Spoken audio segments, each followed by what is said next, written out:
Hello everyone, मैं हूं जयेश राजगौर और स्वागत है आप सभी का इस नए इंटरेस्टिंग यूट्यूब वीडियो में। दोस्तों, हम पढ़ रहे हैं 12th standard economics new syllabus chapter number 8 public finance in India.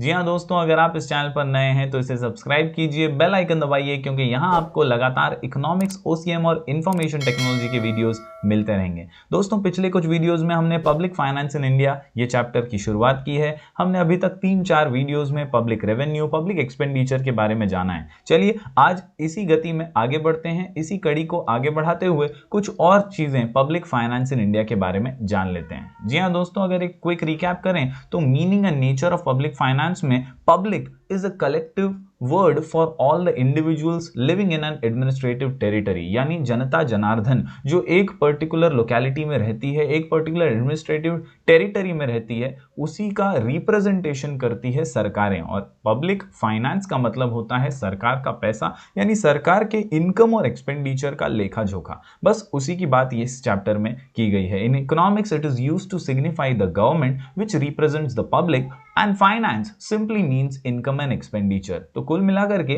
Public finance is nothing but a study of the principles of income and expenditure of the government at central, state and local levels. यानी कुल मिलाकर के public finance ये हमारे से जो लिया गया पैसा है, फिर वो टैक्सेस के माध्यम से हो, नॉन टैक्स रेवेन्यू हो, अलग अलग तरीके से, अलग अलग सोर्सेस से जो पैसा सरकारें कलेक्ट करती हैं, उनके खर्चे, उनके एक्सपेंडिचर के बारे में ये पूरी बात हमको समझाता है। तो चलिए आगे बढ़ते हैं दोस्तों। डेफिनेशन देख लेते हैं पब्लिक फाइनेंस का। 2 डेफिनेशन हमारे टेक्स्ट बुक में दिए हैं, हफ डेल्टन और फ्रिंडले शिरस का डेफिनेशन है। हफ डेल्टन बहुत ही इंपॉर्टेंट बात यहां पर कहते हैं। वो कहते हैं कि पॉलिटिकल साइंस और इकोनॉमिक्स की बॉर्डर लाइन पर पब्लिक फाइनेंस का मुद्दा आता है। जी हाँ दोस्तों, it is a branch of economics which helps us in understanding political science as well as economics. Public finance is one of those subjects which are on the border line between economics and political science. कहीं ना कहीं हमें सरकारों की वजह से यहाँ politics भी समझ में आती है और कहीं ना कहीं फाइनेंस होने की वजह से इकोनॉमिक्स भी सीखने मिलता है।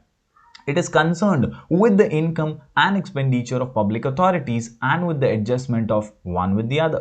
Since we study the activities of governments in political science too, public finance also constitutes a part of the study of political science. यानी इसी definition के द्वारा हफ डेल्टन ये कहना चाहते हैं कि political science का भी कुछ हिस्सा हम यहाँ पर इस चैप्टर में देख रहे हैं। According to Professor Finlay Shiras, spending और raising, याद रखिए दोस्तों ये 2 शब्द बहुत महत्वपूर्ण है। सरकार क्या खर्च करती है, किन चीज़ों पे खर्च करती है, फिर वो इंफ्रास्ट्रक्चर हो, इलेक्ट्रिसिटी हो, घर हो या अन्य सुविधाएं जो सरकार लोगों तक मुहैया कराती है, तो स्पेंडिंग और रेजिंग फंड्स किस तरह से टैक्स और नॉन टैक्स रेवेन्यू जो है सरकार जनरेट करती है, तो ये स्पेंडिंग और रेजिंग का ही मामला पब्लिक फाइनेंस कहा जाता है। दोस्तों, आज इसी स्ट्रक्चर को आगे बढ़ाते हुए हम पढ़ने वाले हैं पब्लिक डेट और फिस्कल पॉलिसी। जी हाँ दोस्तों, स्ट्रक्चर ऑफ पब्लिक फाइनेंस में अभी तक हमने पब्लिक एक्सपेंडिचर को समझा है, पब्लिक रेवेन्यू को समझा है। आज हम पब्लिक डेट और फिस्कल पॉलिसी के बारे में जानने वाले हैं। दोस्तों, यही स्ट्रक्चर जो है बहुत इंपॉर्टेंट है और इसी स्ट्रक्चर को पूरे चैप्टर में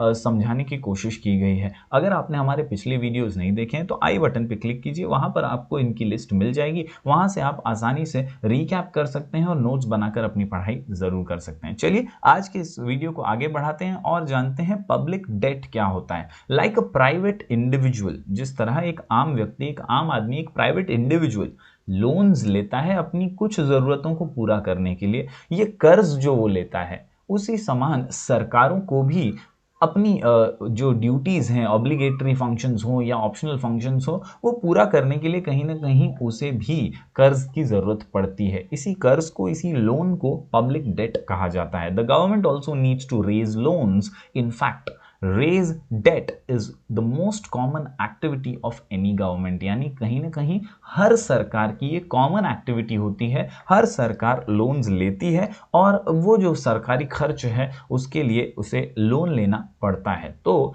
because government expenditure generally exceeds government revenue, public debt policy of the government plays an important role in public finance. तो बहुत सिंपल सी बात है कि सरकारी खर्च जो है वो अक्सर सरकारी इनकम से ज्यादा होता है और इसीलिए पब्लिक डेट की ज़रूरत पड़ती है, गवर्नमेंट्स को लोन लेना पड़ता है, क्योंकि जो टैक्स रेवेन्यू या नॉन टैक्स रेवेन्यू है वो काफ़ी कम होता है कंपेयर टू द खर्चा जो सरकारें करती हैं जनता जनार्दन के लिए। बढ़ते हैं आगे दोस्तों। इसी डेट के दो प्रकार हैं, इंटरनल डेट और एक्सटर्नल डेट। जी हाँ दोस्तों, there are mainly two types of public debt, internal as well as external. क्या है ये दो, चलिए बारीकी से देखते हैं। When a government borrows from its citizens, banks, central bank, financial institutions, businesses, houses within the country, it is known as internal debt। जब सरकारें अपने ही देश के अंदर की बड़ी संस्थाओं से, बिजनेस हाउसेस से, बड़े बड़े उद्योगपतियों से या नागरिकों से या रिजर्व बैंक से, फाइनेंशियल इंस्टीट्यूशन से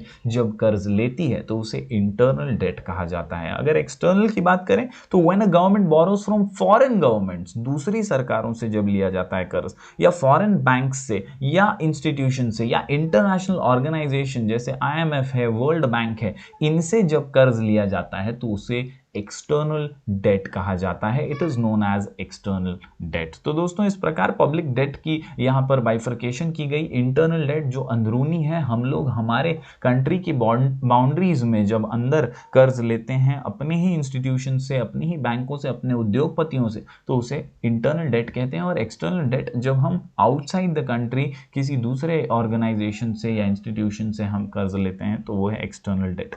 इसी प्रकार दोस्तों अगर दो डिफरेंशिएशन करने की बात आए तो इंटरनल और एक्सटर्नल डेट की सबसे इंपॉर्टेंट डिफरेंशिएशन ये है कि internal debt is raised within the economy और external debt raised outside the economy. Voluntary और कंपल्सरी इन नेचर, ये कर्ज लेना ही पड़ता है कहीं ना कहीं, और एक्सटर्नल डेट भी वॉलंटरी इन नेचर होता है, कंपल्सरी नहीं होता। साथ ही साथ इंटरनल डेट की अगर बात करें तो यूज ऑफ डोमेस्टिक करेंसी, क्योंकि हमारे ही देश के अंदर है तो हमारी करेंसी में होगा, लेकिन एक्सटर्नल डेट जो है ये कहीं ना कहीं फॉरेन करेंसी में होता है। इसके अलावा लेस कॉम्प्लेक्स फॉर मैनेजमेंट, क्योंकि हमारे अंदरूनी मैटर्स हैं, हम मैनेज आसानी से उसे कर पाएंगे। लेकिन एक्सटर्नल डेट की बात करें तो मोर कॉम्प्लेक्स फॉर मैनेजमेंट, कहीं ना कहीं उसका कर्ज जो कंपाउंड इंटरेस्ट है या कहीं ना कहीं जो ब्याज हमें देना है वर्ल्ड बैंक को या किसी और फाइनेंशियल इंस्टीट्यूशन को जो देश से बाहर है, तो मैनेज करना थोड़ा कॉम्प्लेक्स हो जाता है। चलिए दोस्तों अब बढ़ते हैं आगे। स्ट्रक्चर में अगला हिस्सा है फिस्कल पॉलिसी का। सिंपल सा है दोस्तों,